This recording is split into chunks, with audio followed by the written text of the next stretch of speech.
లోక్సభ ఎన్నికల యొక్క అంతటా కూడా ఉల్లాసంగా వాతావరణం కొనసాగుతోంది. సోలాపూర్ లోక్సభ ఎన్నిక సంఘం నుండి కాంగ్రెస్ రాష్ట్రవాది యొక్క సుశీల్ కుమార్ షిందే, బహుజన్ వంచిత్ ఆఘాడి తరఫున అడ్వకేట్ ప్రకాష్ అంబేడ్కర్, అయితే బీజేపీ శివసేన యుత్ యొక్క ఉమ్మేద్వారులంటూ డాక్టర్ జయసిద్ధేశ్వర్ శివాచార్య మహాస్వామీజీ గారి ఛానీల్లో ఇక్కడ అప్లికేషన్ మంజూరైన వలన ఈ ఎన్నిక ఎంతో ఉల్లాసంగా మారబోతోంది. ఈ ముగ్గురు కూడా ఉమ్మేద్వారులే కాకుండా మరో అపక్షులు కూడా వారి ఉమ్మేద్వారి ఫిలప్ చేసి ముందుకు కొనసాగే ప్రయత్నం చేస్తున్న వలన అప్లికేషన్ వెనక తీసుకునే రోజు వరకు ఎవరెవరు ఈ రంగంలో దిగబోతున్నారో ఇది స్పష్టమవుతుంది. ఈవేళ ఈ ఎన్నికల యొక్క తేదీ ఎలాగైతే దగ్గర వస్తుందో అలా ఉమ్మేద్వారులు అలాగే వారి యొక్క సమర్థకుల యొక్క హడావిడ్లు పెరిగిపోతున్నాయి. ఈ ఎన్నిక సందర్భంలో బుధవారం రోజున ఉదయం విడిఘర్కుల్లోని జవహర్ నగర్ మైదానంలో యువ క్రికెట్ ఆటగాళ్ల యొక్క మైదానంలో నేటి రాజకీయ వాతావరణంతో పాటే ప్రధాని నరేంద్ర మోదీ వీరి 5 సంవత్సరాల కార్యం గురించి, అలాగే రాహుల్ గాంధీ వీరు ఈ మధ్యనే వార్షిక 72,000 రూపాయలు प्रति कुटुंबाనికి ఇచ్చే आश्वासन इच्छाరు. దీని గురించి ప్రతిస్పందన ఈవేళ యువకులు తెలియజేశారు. खूपच छान झाले. विकास म्हणजे ना प्रत्येक गोष्टीत इन्क्रुमेंट झालेलं आहे. आपली सिटी पहिला कसं होते तुम्हाला पण माहीत असेल. काँग्रेस सरकार असताना म्हणा, जेव्हा काँग्रेसच्या अगोदर जे कोणतीही सरकार असेल तेव्हा जेवढं डेव्हलप झालं नाही त्यापेक्षा 100 पटीने आता डेव्हलप झालेलं आहे.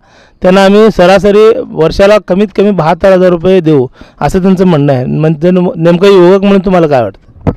हे मला काय बरोबर वाटत नाही. रोजगार द्यायची तुम्ही गॅरंटी द्या आणि कसं तुम्ही फक्त आम्ही एवढा देतो तेवढा देतो फक्त माणसांना आश्वासन करायचं आणि ते प्रत्येक गोष्ट तर आता मध्ये झालेलं आहे का? मध्य प्रदेशमध्ये आम्ही 10 दिवसात तुमचं शेतकऱ्यांचं जेही कर्ज आहे माफ करतो आणि म्हणले ते पण म्हणलं ते की 10 दिवसात जर झाले नाही तर त्यांचं मुख्यमंत्र्यांना आम्ही राजीनामाही देऊ, दुसऱ्यांना बसू. पण काय झालंय आता या गोष्टीला तर किती दिवस उलटले, काही पण झालेलं नाही. आता काँग्रेसचं जर विचार म्हणजे बोलायचं असेल तर मागच्या 70 वर्षामध्ये त्यांनी खूप भ्रष्टाचार केलं. त्यामुळेच 2014 साली जे आहे मोदी लाटेमुळे त्यांचं म्हणजे सत्ता परिवर्तन झालं. त्यांनी केलेले जे घोटाळे आहेत त्याच्यामुळे सत्ता परिवर्तन झालं. आणि जर मोदींच्या विकासाबद्दल बोलायचं असेल तर ह्या मागच्या 5 वर्षामध्ये जे रस्त्यांचा विकास झालेला आहे, रस्ते जे आहेत प्रति दिवस 27 ते 28 किलोमीटर जे आहेत ते झालेले आहेत. रस्त्यांचा विकास वाढलेला आहे. त्यानंतर डिजिटल इंडिया याच्यामुळं भरपूर ट्रान्झॅक्शन जे आहेत ते एकदम व्यवस्थित होत आहेत. कसं शक्य आहे? भारताचं जे बजेट आहे ना, बजेटपेक्षा ते जास्त अमाऊंट आहे.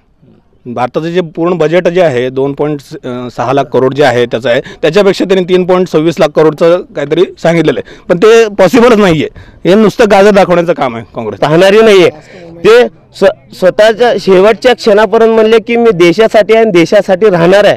हाव इज द जोश. शेवटच्या क्षणापर्यंत म्हणले हाव इज द जोश. आम्ही टी व्ही बघत म्हणलं हाय सर म्हणून, कारण आम्हाला देशाचा अभिमान आहे, तसल्या नेत्यांचा अभिमान आहे.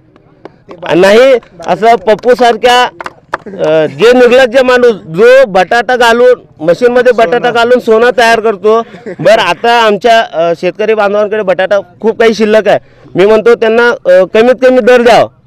आम्ही नासाडी करण्यापेक्षा कमीत कमी दर द्यावं. ते तुम्ही सोनं तरी तयार करा, त्याहून हिरं तरी तयार करा, व्हॉटेवर तुम्हाला काय करायचं करा. पण देशाच्या शेतकरी लोकांना एक व्यवस्थित चांगलं दिलं पाहिजे. आज मध्य प्रदेश आणि राजस्थानमध्ये त्यांचं गव्हर्नमेंट येण्यासाठी ते शेतकऱ्यांना कर्जमुक्ती बनलेत. बरं नंतरचं कमलनाथ, मध्य प्रदेशचे मुख्यमंत्री कमलनाथ यांनी 387 रुपयाचं कर्जमाफी केलं. हे कुठल्या प्रकारचं कर्जमाफी आहे?